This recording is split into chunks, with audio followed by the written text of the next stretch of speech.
Mendengar pertanyaan Andi Rewa, Ibnu Komar tertawa dan berkata, "Benar, beberapa media yang tidak mengetahui situasi sebenarnya hanya melihat pesawatnya terbang keluar dari wilayah Jakarta menuju ke barat. Mereka semua mengira dia melarikan diri ke luar negeri untuk menghindari masalah." Andi Rewa tersenyum dan berkata, "Dia pergi ke Manado, bukan hanya untuk bersembunyi. Jarak Manado ke Makassar cukup dekat. Aku rasa dia masih memiliki niat terselubung dengan Makassar." Ibnu Komar menjawab dengan serius, "Aku juga berpikir demikian, Puang. Keluarga Smith memiliki beberapa pengaruh di Manado. Dengan Chandra Smith berada di sana, dia bisa mengendalikan situasi di Makassar dengan lebih mudah. Bisa dikatakan, dia sedang memimpin langsung dari garis depan." Andi Rewa segera memerintahkan, "Segera panggil Doni Hartawan ke Makassar. Kalau tidak, maka begitu Chandra Smith sudah kembali stabil, dia mungkin akan mencari Doni untuk mendapatkan informasi. Meskipun saat ini Doni tunduk kepada kita, tapi dia pernah mengalami kerugian besar di tanganku. Kalau dia melihat kesempatan, dia bisa saja berkhianat dan bergabung dengan keluarga Smith untuk melawan kita." Ibnu Komar langsung tersadar dan berkata, "Astaga, aku sampai lupa tentang Doni Hartawan. Mengingat gaya kerja Chandra Smith yang licik itu, begitu dia tiba di Manado, dia pasti akan terlebih dahulu mengidentifikasi semua elemen di sana sebelum bertindak. Bisa jadi pagi ini, dia sudah berencana untuk bertemu dengan Doni Hartawan."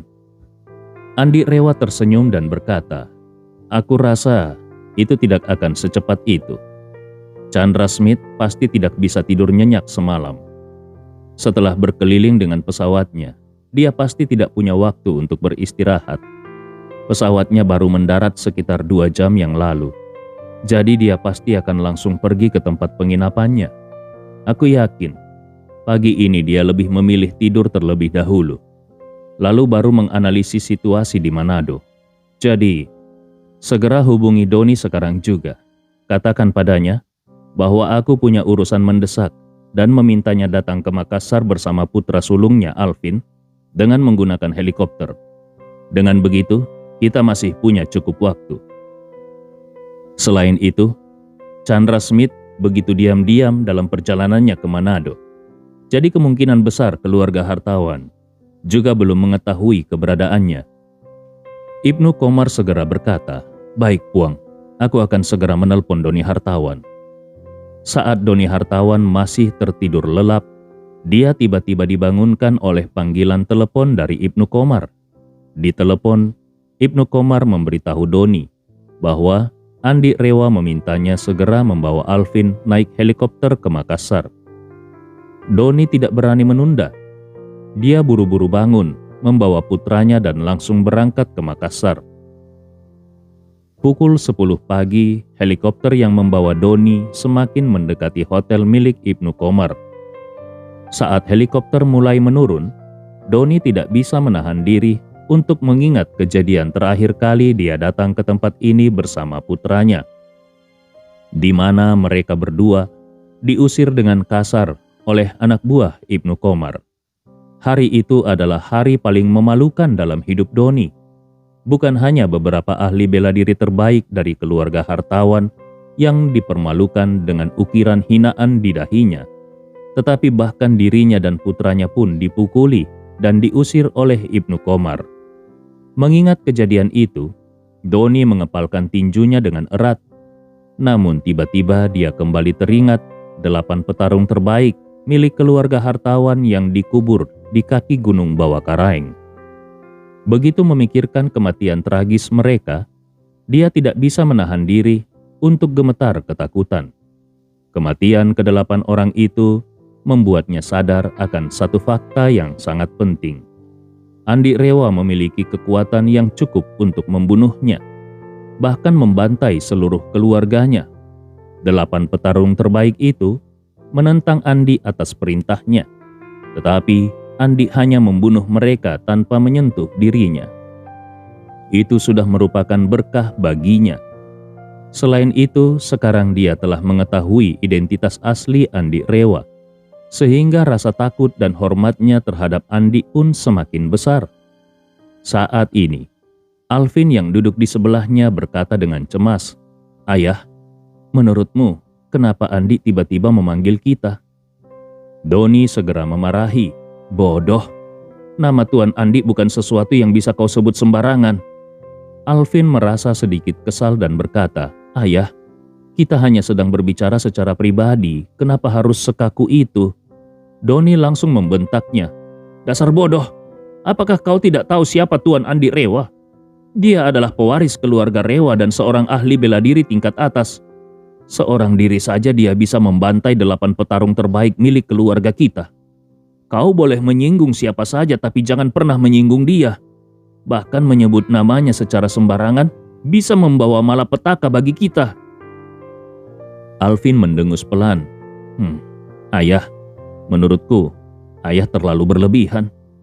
Doni menatapnya tajam dan bertanya, "Berlebihan? Kau sudah melihat video di platform media sosial kemarin?" Alvin menjawab, "Belum. Sejak kejadian Edo serta kasus Lukman dan Jafar yang dipermalukan habis-habisan di platform media sosial, aku tidak tertarik lagi melihat berita di sana. Tapi aku sempat mendapat notifikasi berita. Jadi, aku tahu garis besar kejadian itu." Mendengar nama Edo serta Lukman dan Jafar disebut, Doni pun merasa sangat tidak nyaman. Namun dia menahan amarahnya dan bertanya, "Kalau begitu, menurutmu siapa lagi di Makassar ini yang punya kekuatan dan keberanian untuk menculik putra kedua keluarga Smith?" Alvin berpikir sejenak, lalu wajahnya berubah tegang. "Ayah, maksud ayah, putra kedua keluarga Smith diculik oleh Tuan Andi?" Doni berkata, "Menurutku, di seluruh Makassar hanya Tuan Andi yang memiliki kemampuan untuk melakukan hal seperti itu. Selain dia tidak ada orang lain yang bisa melakukannya." Alvin terkejut dan berseru, "Kenapa Tuan Andi tiba-tiba menyerang keluarga Smith? Apakah dia ingin berperang dengan mereka?" Doni menggelengkan kepalanya. "Aku juga tidak tahu alasan pastinya. Tapi yang aku tahu, keluarga Rewa dan keluarga Smith sudah lama memiliki dendam turun-temurun. Mungkin saja Tuan Andi sedang membalas dendam untuk ayahnya." Alvin merasa merinding dan berkata, "Tuan Andi benar-benar bertindak dengan sangat agresif. Putra kedua keluarga Smith baru saja tiba di Makassar dan dia langsung menculiknya. Apa dia tidak khawatir keluarga Smith akan membalas dendam dengan gila-gilaan?" Doni berkata dengan serius, "Dengan kekuatan yang cukup untuk membantai 8 petarung seorang diri, baginya menculik putra kedua keluarga Smith tidak lebih dari sekedar seperti kucing menangkap tikus. Kalau keluarga Smith benar-benar berhadapan dengan Tuan Andi, mungkin Tuan Andi bisa membunuh Chandra Smith seorang diri. Dengan kemampuan Tuan Andi, dia bisa membasmi semua anggota keluarga Smith. Aku rasa dia masih membiarkan orang tua itu hidup. Mungkin hanya seperti kucing yang menangkap tikus tapi tidak memakannya. Bukan karena tidak ingin memakannya, tapi untuk mempermainkan dan menyiksanya." Alvin merasa gelisah mendengar itu. Doni melihat wajah putranya yang pucat dan berkata dengan tegas, "Nanti saat bertemu dengan Tuan Andi, kau harus menunjukkan rasa hormat yang cukup. Turunkan sikapmu serendah mungkin. Kalau aku tidak menyuruhmu berbicara, kau jangan berkata apa-apa. Mengerti?" Alvin buru-buru mengangguk. "Aku mengerti, Ayah." Helikopter mendarat di atap hotel dan Ibnu Komar sudah menunggu di sana. Doni dan Alvin turun dari helikopter dan segera mendekati Ibnu Komar dengan hormat sambil berkata, "Tuan Ibnu Komar, terima kasih sudah menjemput kami. Kami benar-benar merasa terhormat." Sambil berkata begitu, Doni memberi isyarat kepada Alvin. "Cepatlah, sapa Tuan Ibnu Komar." Alvin buru-buru menyapa, Tuan Ibnu Komar, selamat pagi." Ibnu Komar mengangguk dan berkata, "Kalian berdua ikuti aku. Tuan Andi sudah menunggu di kantorku." Doni langsung mengikuti Ibnu Komar menuju kantor Ibnu Komar di lantai atas hotel. Saat itu Andi sedang berdiri di depan jendela kantor dengan tangan disilangkan. Setelah Ibnu Komar membawa mereka masuk, Doni segera mendekat, membungkukkan badan dengan hormat dan berkata, "Tuan Andi, selamat pagi." Alvin juga menirunya dan dengan hormat berkata, "Tuan Andi, selamat pagi." Andi Rewa sedikit mengangguk dan bertanya, "Doni, apakah kau tahu kenapa aku memanggilmu kemari hari ini?" Doni menggelengkan kepalanya dan berkata, "Tuan Andi, aku benar-benar tidak tahu apa tujuan Tuan Andi memanggilku. Mohon penjelasannya." Andi Rewa dengan tenang berkata, "Kemarin aku menyelamatkan menantu sulung keluarga Smith dan cucu perempuan mereka. Lalu aku juga menangkap putra kedua keluarga Smith, yaitu Robin Smith. Peristiwa-peristiwa ini seharusnya sudah kau lihat di berita, bukan?" Tubuh Doni bergetar dan dia buru-buru berkata, "Tuan Andi, kami sudah tahu semua tentang hal itu." Andi Rewa mengangguk dan melanjutkan, "Pagi ini, kepala keluarga Smith, yaitu Chandra Smith, diam-diam pergi ke Manado. Kurasa kali ini dia tidak hanya ingin bersembunyi dari keributan, tetapi juga memanfaatkan Manado sebagai basis untuk menyelidiki kejadian-kejadian ini, terutama untuk mencari keberadaan putra keduanya." Doni buru-buru bertanya, "Tuan Andi, apakah kau berniat mengumumkan perang terhadap keluarga Smith?" Andi Rewa tersenyum tipis dan berkata, "Perang? Itu tidak menarik. Keluarga Smith selalu menyukai permainan kotor. Jadi, aku tidak akan melawan mereka secara terang-terangan." Doni melangkah maju. Dia membungkukkan badan dengan hormat dan berkata, Tuan Andi, kalau ada hal yang bisa kubantu, mohon perintahkan saja." Andi Rewa mengangguk. "Sebenarnya, aku membutuhkan bantuan kalian untuk satu hal." Doni segera merespon, "Tuan Andi, silakan beritahu kami." Andi Rewa berkata, "Aku menduga kali ini Chandra Smith mengatur segala sesuatunya di Manado dan pasti akan menghubungi keluarga besar lokal di sana, termasuk keluarga hartawan. Mereka mungkin akan bertanya tentang situasi di Makassar, atau mungkin mereka akan menawarkan bantuan, mengajak kalian untuk bergabung dengan keluarga Smith dan bekerja untuk mereka." Doni buru-buru menegaskan, "Tuan Andi, jangan khawatir. Aku, Doni Hartawan, hanya akan mengikuti perintahmu, dan aku pasti tidak akan berhubungan dengan keluarga Smith dalam bentuk apapun." Andi Rewa melambaikan tangannya. "Tidak, justru aku perlu kau untuk membangun hubungan dengan keluarga Smith." Dalam pandangan Andi, keluarga Smith sekarang berada dalam situasi yang sangat kritis. Ditambah lagi mereka tengah dibenci oleh seluruh rakyat di seluruh negeri. Jadi mereka pasti sangat membutuhkan dukungan baru untuk memperkuat barisan mereka. Dan kebetulan Chandra Smith sekarang berada di Manado. Jadi Andi Rewa menduga kalau Chandra Smith mungkin akan mencoba untuk merangkul Doni dan menjadikannya sekutu keluarga Smith. Dulu di mata keluarga Smith, orang seperti Doni tidak layak untuk mereka perhatikan. Bahkan kalau Doni datang langsung ke Jakarta dan merendahkan diri, Chandra Smith tidak akan memberinya kesempatan untuk bertemu. Namun situasinya sekarang berbeda. Sekarang keluarga Smith dalam posisi terisolasi. Baik di Jakarta maupun di Manado, mereka harus berusaha sekeras mungkin untuk merangkul lebih banyak sekutu baru. Oleh karena itu, Andi Rewa ingin memanfaatkan Doni sebagai mata-mata untuk melihat apa saja langkah yang bisa diambil oleh Chandra Smith. Doni segera mengerti maksud Andi setelah mendengar ini. Namun dia merasa sangat khawatir dalam hatinya. Dia berpikir, "Andi Rewa memintaku untuk menyusup ke keluarga Smith. Ini seperti mengirimkan aku menjadi korban. Kalau keluarga Smith mengetahuinya, mereka pasti akan menghancurkan keluarga hartawan. Kekuatan keluarga hartawan memang jauh lebih lemah dibandingkan keluarga Smith. Dan setelah beraliansi dengan Andi, kami bahkan menyerahkan banyak saham kepada Andi. Sekarang kekuatan keluarga hartawan berkurang hampir setengahnya. Bagaimana mungkin kami bisa tahan terhadap serangan keluarga Smith? Andi Rewa melihat kekhawatiran di wajahnya dan berkata dengan tenang, "Doni, aku selalu adil dalam memberi hadiah dan hukuman. Kalau kau berhasil menyelesaikan ini dengan baik, aku pastikan tidak akan ada kerugian bagimu. Dan kau bisa tenang, selama aku ada, keluarga Smith tidak akan bisa berbuat apa-apa padamu." Namun Doni masih merasa ragu.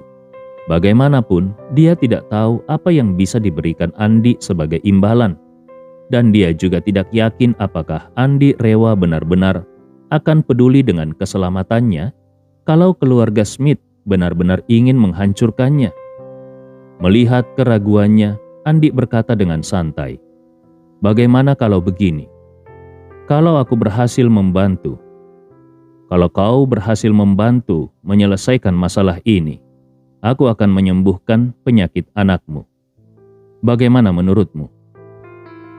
Doni tanpa sadar berkata, "Tuan Andi, kedua anakku memiliki beberapa penyakit yang sulit untuk dibicarakan. Apakah kau benar-benar bisa menyembuhkannya?" Edo, anak Doni, terpengaruh oleh sugesti psikologis dari Andi dan harus makan kotoran setiap jam. Berita ini hampir diketahui oleh seluruh rakyat. Sedangkan Alvin, sebelumnya kakinya sudah dipatahkan. Meskipun kini sudah sembuh sebagian, namun dia menjadi cacat seumur hidup dan tidak bisa sepenuhnya sembuh. Andi Rewa tertawa dingin dan berkata, "Kau masih ragu. Dulu Albert hampir mati, namun aku tetap berhasil menyelamatkannya dengan ramuan jamu ajaibku. Dengan ramuan itu tidak ada yang mustahil." Semangat Doni seketika terbangun. Dia tahu bahwa dulu Anto pergi ke restoran Oceana untuk membunuh Albert dan ayah mertua Andi, Ridwan. Albert hampir mati di tangan Anto, namun tetap diselamatkan oleh ramuan jamu ajaib yang diberikan Andi. Itu benar-benar luar biasa. Dengan pemikiran itu, dia pun berpikir, kalau Andi benar-benar bersedia membantu, baik kaki patah Alvin atau penyakit tersembunyi yang diderita Edo, semuanya pasti bisa disembuhkan. Dengan penuh antusiasme, dia bertanya, "Tuan Andi, apakah kau serius?" Andi Rewa mengangguk dan tersenyum. "Tentu saja." Doni segera berkata, "Anak sulungku kakinya selalu pincang, dan anak keduaku memiliki masalah psikologis. Apakah kau bisa menyembuhkannya?" Pada saat itu Alvin yang sebelumnya tidak berani berbicara juga merasa sangat tergerak. Andi Rewa tersenyum dan berkata, "Aku bisa menyembuhkannya, namun aku harus memberitahumu terlebih dahulu. Kalau kau berhasil menyelesaikan tugas ini dengan baik, aku hanya akan menyembuhkan 1 dari 2 masalah anakmu." Setelah mendengar ini, ekspresi Doni langsung menunjukkan sedikit kekecewaan. Dalam hati dia berpikir, hanya 1 yang bisa disembuhkan. Andi jelas-jelas ingin menggantungkan masalah anakku di depanku. Namun, meskipun hanya 1 yang bisa disembuhkan, itu masih lebih baik daripada tidak ada yang bisa disembuhkan sama sekali. Doni sangat menyayangi anak bungsunya, dan kalau benar ada kesempatan untuk menyembuhkan masalah anak bungsunya, itu akan benar-benar menutupi kekesalannya. Akhirnya dia setuju dan berkata, "Tuan Andi, kau bisa tenang. Aku pasti akan berusaha keras dan menyelesaikan tugas yang kau berikan dengan baik." Andi Rewa tersenyum sedikit. Dia melihat jam dan berkata, "Baiklah, kalian berdua segeralah kembali. Kalau keluarga Smith menghubungi kalian, beritahu aku segera." Doni dengan cepat menjawab, "Baik, Tuan Andi." Andi Rewa kemudian melihat ke arah Ibnu Komar dan memberi perintah, antar mereka keluar. Ibnu Komar langsung menunjuk ke pintu besar dengan gerakan sopan dan berkata dengan senyum, "Tuan Doni, silakan." Doni buru-buru memberi salam dengan hormat kepada Andi. "Tuan Andi, kami akan segera kembali." Setelah itu dia dan Alvin keluar dengan hati-hati dari ruangan. Ibnu Komar mengantar mereka hingga ke landasan helikopter di atap. Dan setelah keduanya naik ke pesawat, Alvin dengan cepat berkata, "Ayah, kalau urusan ini selesai, ayah harus memastikan Tuan Andi bisa menyembuhkan kakiku." Tanpa berpikir panjang, Doni menjawab, "Kakimu sudah mendingan. Meskipun masih pincang, itu sudah jauh lebih baik. Tapi adikmu masih menderita setiap hari. Dia yang pertama kali harus disembuhkan." Alvin menjadi panik dan berkata, "Ayah, aku adalah anak sulung dari keluarga hartawan. Kalau aku seumur hidup pincang, bagaimana keluarga hartawan bisa menjaga kehormatannya?" Doni dengan tegas berkata, "Pernahkah kau memikirkan adikmu? Pernahkah kau memikirkannya? Pernahkah kau memikirkan bagaimana dia bertahan selama ini?" Alvin merasa cemas. Dia buru-buru menjawab, "Dia sudah terbiasa dengan kondisinya. Aku pergi ke kamarnya kemarin dan melihat dia. Dia tidak menunjukkan rasa sakit sama sekali. Semuanya tampak normal, seperti pasien penyakit kronis yang meminum obat. Dia sudah kebal rasa sakit." Alvin tidak bisa menahan diri untuk berkata lebih lanjut. "Dan, maafkan aku, tetapi Edo sudah kehilangan harga dirinya sepenuhnya. Bahkan kalaupun dia sembuh, itu tidak akan mengembalikan kerusakan yang sudah dia timbulkan terhadap reputasi keluarga hartawan. Apakah setelah Edo sembuh, ayah akan membiarkannya mengambil alih urusan keluarga? Kalau itu yang terjadi, begitu dia muncul di depan umum, orang-orang akan langsung menunjuk dan mengatakan dia adalah orang gila yang dulu terkenal karena mengkonsumsi kotoran. Kalau itu terjadi, reputasi keluarga hartawan akan terluka 2 kali. Tapi aku berbeda, ayah. Aku adalah pewaris masa depan keluarga hartawan. Aku adalah wajah masa depan keluarga hartawan. Kalau aku selalu muncul di depan umum dengan kondisi pincang, itu akan merusak kehormatan keluarga hartawan. Tapi kalau aku bisa sembuh seperti semula dan menjadi orang normal, aku bisa tampil di depan publik dengan citra yang bersih dan tanpa sejarah kelam. Ketika itu tiba, kita berdua pasti bisa bekerja sama untuk mengembalikan kejayaan keluarga hartawan." Kata-kata Alvin benar-benar menggugah hati Doni. Sebagai seorang ayah, meskipun dia merasa bahwa putra keduanya, Edo, lebih patut dikasihani, namun sebagai kepala keluarga, dia akhirnya menyadari bahwa kalau diberikan kesempatan untuk menyembuhkan salah satu dari kedua putranya, memilih untuk menyembuhkan putra sulungnya, Alvin, adalah keputusan yang lebih rasional. Doni bergumam di dalam hatinya, seperti yang dikatakan Alvin, Edo sudah meninggalkan kesan yang sangat mendalam di hati masyarakat, sebuah kesan yang tak terlupakan. Jadi meskipun aku menggunakan kesempatan ini untuk membuat Edo sembuh, begitu dia muncul kembali di depan publik, itu akan membangkitkan kembali kenangan masyarakat terhadap dirinya yang tidak terlupakan. Setelah sembuh, Edo tidak bisa berjalan ke sana kemari untuk menjelaskan bahwa dia tidak lagi mengkonsumsi kotoran. Setelah memikirkan ini, Doni akhirnya menerima saran dari Alvin. Dia pun berkata, "Alvin, kalau kita bisa membuat Tuan Andi puas dengan cara kita menangani hal ini, kita akan meminta dia untuk menyembuhkan kakimu terlebih dahulu. Kalau ada kesempatan, kita juga bisa meminta Andi Rewa untuk menyembuhkan Edo." Alvin tidak bisa menyembunyikan kegembiraannya dan berkata, "Iya, ayah, selama kita mendukung Tuan Andi dan melakukan hal-hal untuknya, mungkin Tuan Andi akan memberikan kita kesempatan untuk menyembuhkan Edo juga." Doni mengangguk lalu mengingatkan, "Alvin, kau harus merahasiakan hal ini dari semua orang. Jangan sampai adikmu tahu. Kalau dia tahu, dia pasti akan membenciku." Alvin dengan cepat menjawab, "Ayah, tenang saja. Bahkan meskipun disiksa, aku tidak akan membocorkan satu kata pun kepada orang lain." Doni mendesah, "Kalau adikmu tidak mendapatkan kesempatan untuk sembuh, maka kau sebagai kakaknya harus benar-benar merawatnya." Alvin dengan yakin menjawab, "Ayah, tenang saja. Aku sudah memikirkannya. Setelah kita melewati masa sulit ini, dan setelah kondisi emosi Edo stabil, kita bisa mempertimbangkan untuk mengirimnya ke luar negeri. Di luar negeri, dia bisa memulai hidup baru dengan identitas baru, tanpa tekanan mental yang berat. Lebih baik lagi kalau dia pergi ke negara dengan komunitas orang Indonesia yang sedikit. Itu akan lebih baik bagi dia." Doni terdiam sejenak dan mengangguk pelan. Dia tahu bahwa apa yang dilakukan Alvin juga merupakan cara untuk menyingkirkan adiknya dan menguasai seluruh keluarga hartawan. Meskipun hatinya sedikit kecewa, dia tidak menunjukkannya. Sebagai seseorang yang tumbuh di keluarga besar, dia sangat paham tentang persaingan antar saudara di keluarga kaya. Di keluarga kaya, hampir tidak ada ikatan emosional sejati antara saudara kandung.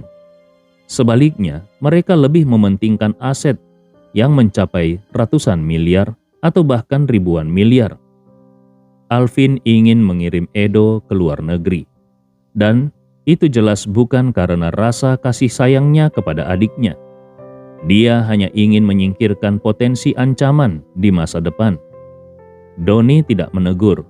Dia hanya berkata dengan nada penuh perasaan, "Alvin, adikmu masih muda.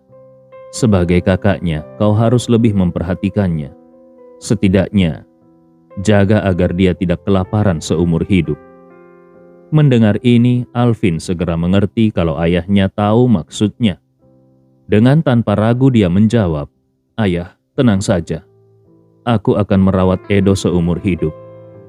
Ketika Doni dan putranya kembali ke Manado, Chandra Smith juga terbangun dari tidurnya.